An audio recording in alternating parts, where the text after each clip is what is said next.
Assalamualaikum warahmatullahi wabarakatuh. Selamat berjumpa di video pembelajaran bahasa Indonesia. Pada kesempatan ini kita akan belajar tentang teks diskusi. Baiklah, sebelum kita lanjutkan mempelajari teks diskusi, maka kita perlu mengetahui apa itu diskusi. Diskusi adalah pertemuan ilmiah untuk bertukar pikiran dan pendapat sebagai respon dari suatu masalah. Saya ulangi, diskusi adalah pertemuan ilmiah untuk bertukar pikiran dan pendapat sebagai respon dari suatu masalah. Jadi, dapat dikatakan pengertian teks diskusi adalah media yang digunakan untuk mencatat hal-hal penting tentang suatu masalah di dalam pertemuan ilmiah. Adapun hal-hal yang terekam di dalamnya dapat berupa pendapat dari berbagai pihak yang muncul dalam diskusi, baik berupa persetujuan maupun penolakan. Sampai di sini mudah-mudahan paham ya, apa itu diskusi dan apa itu teks diskusi. Baiklah, selanjutnya kita akan memahami apa itu tujuan teks diskusi. Seperti jenis teks lainnya yang kita pelajari di pelajaran bahasa Indonesia, teks diskusi juga memiliki tujuan khusus. Nah, apa itu tujuan khusus teks diskusi? Tujuan khusus teks diskusi adalah menyajikan pendapat, sudut pandang, atau perspektif yang berbeda terhadap suatu permasalahan. Saya ulangi, tujuan khusus teks diskusi adalah menyajikan pendapat, sudut pandang, atau perspektif yang berbeda terhadap suatu masalah. Jadi, pihak yang berdiskusi kemudian akan saling bertukar pikiran dan pendapat perspektif yang beragam. Selain itu, teks diskusi juga bertujuan sebagai media untuk menguji gagasan diri sendiri maupun untuk menguji gagasan atau pendapat dari orang lain. Dengan terjadinya pertukaran gagasan, kita tentunya bisa mempelajari hal baru dari sudut pandang orang lain yang mungkin tidak terlihat oleh kita. Baik, sampai di sini mudah-mudahan paham ya tujuan teks diskusi. Baik, kita lanjutkan. Di dalam teks diskusi, kita mengenal struktur teks diskusi. Adapun struktur teks diskusi pada intinya itu ada 3 bagian. Yang pertama adalah pendahuluan atau isu. Yang kedua adalah isi atau rangkaian argumen. Dan yang ketiga adalah simpulan atau saran. Nah, inilah 3 bagian yang menjadi dasar untuk membangun teks diskusi. Oleh karena itu, 3 bagian inilah yang disebut dengan struktur teks diskusi. Baiklah, selanjutnya kita akan memahami satu persatu masing-masing bagian tersebut. Yang pertama adalah pendahuluan atau isu. Isu di dalam pendahuluan adalah unsur dalam teks diskusi yang berisi gambaran atau permasalahan yang akan dibahas di dalam kegiatan diskusi. Misalnya saja, dalam pertemuan ini permasalahan yang akan dibahas adalah pemilihan ketua OSIS. Di dalam isu atau pendahuluan terdapat beberapa poin penting yang harus kita perhatikan, yaitu pertama, terdapat suatu pernyataan untuk membatasi topik yang dibahas.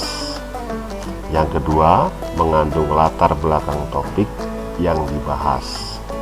Dan yang ketiga adalah menyoroti sudut pandang berbeda yang akan dibahas. Nah, itulah pendahuluan atau isu. Mudah-mudahan bisa dipahami ya. Baiklah, kita lanjutkan ke struktur bagian yang kedua, yaitu isi atau rangkaian argumen. apa isi atau rangkaian argumen di dalam struktur teks diskusi? Isi atau rangkaian argumen adalah struktur yang berkaitan dengan pernyataan dan alasan logis dari berbagai pihak yang digunakan untuk mendukung atau menolak suatu pendapat mengenai permasalahan yang sedang dibahas dalam diskusi.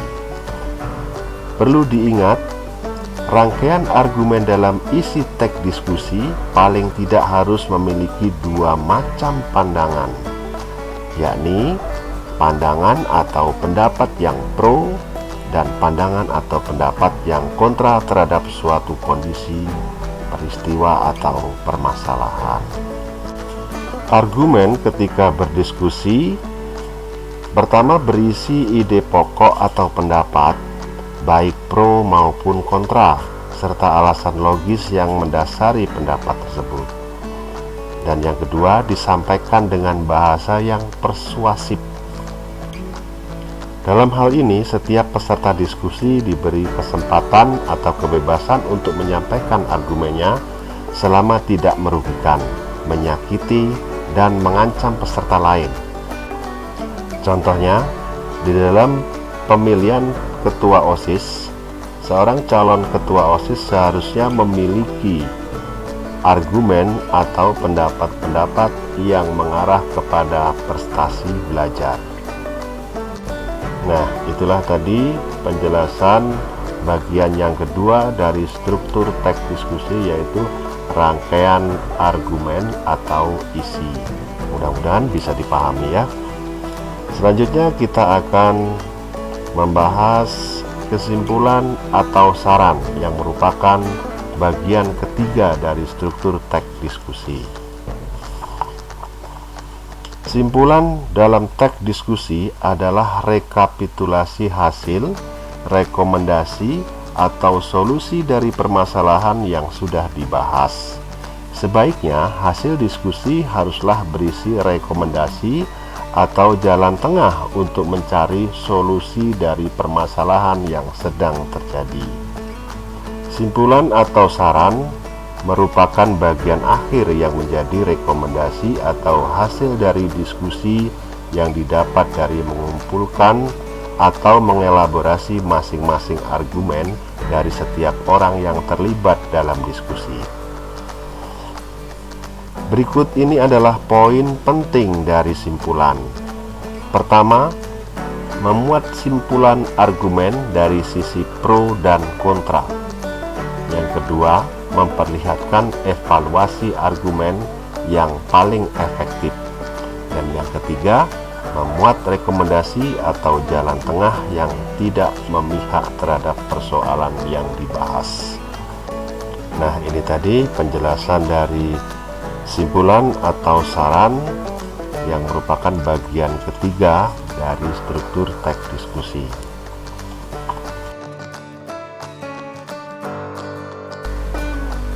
Baiklah, setelah kita mempelajari pengertian teks diskusi, tujuan teks diskusi, dan struktur teks diskusi, selanjutnya untuk lebih memudahkan lagi di dalam mempelajari teks diskusi, maka kita perlu mengenal ciri-ciri teks diskusi. Adapun ciri-ciri teks diskusi adalah sebagai berikut. Pertama, memiliki tujuan utama atau isu yang akan dibahas. Yang kedua, terdapat argumen yang pro. Yang ketiga, terdapat argumen kontra.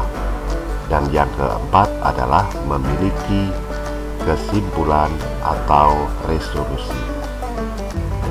Nah, inilah ciri-ciri teks diskusi yang perlu kita ketahui. Untuk selanjutnya, kita akan membahas kaidah kebahasaan teks diskusi. Dalam kaidah kebahasaan teks diskusi terdapat konjungsi pertentangan atau perbandingan. Adapun konjungsi perbandingan diartikan sebagai kata atau ungkapan penghubung antar kata, antar frasa, antar klausa, dan antar kalimat yang menyatakan perbandingan.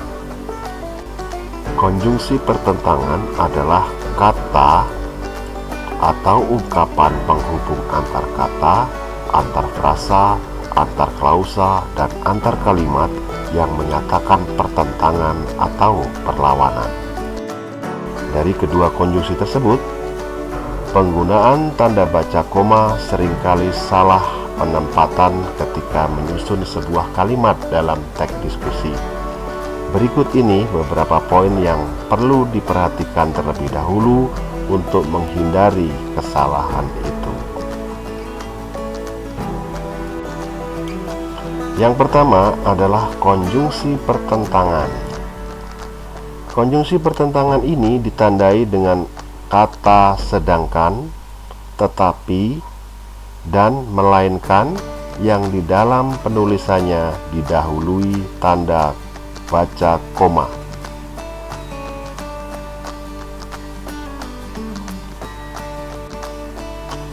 Konjungsi sedangkan digunakan di dalam kalimat yang subjeknya berbeda.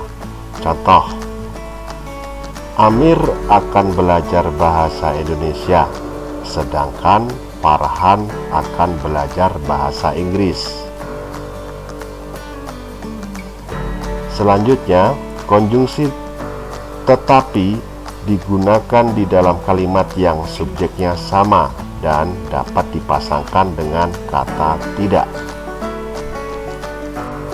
Contohnya, Gina berkeinginan pergi ke Bali, tetapi tidak memiliki waktu luang.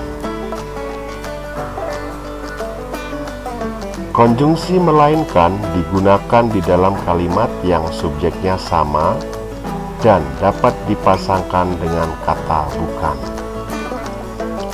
Contohnya, dia bukan seorang guru, melainkan seorang dosen.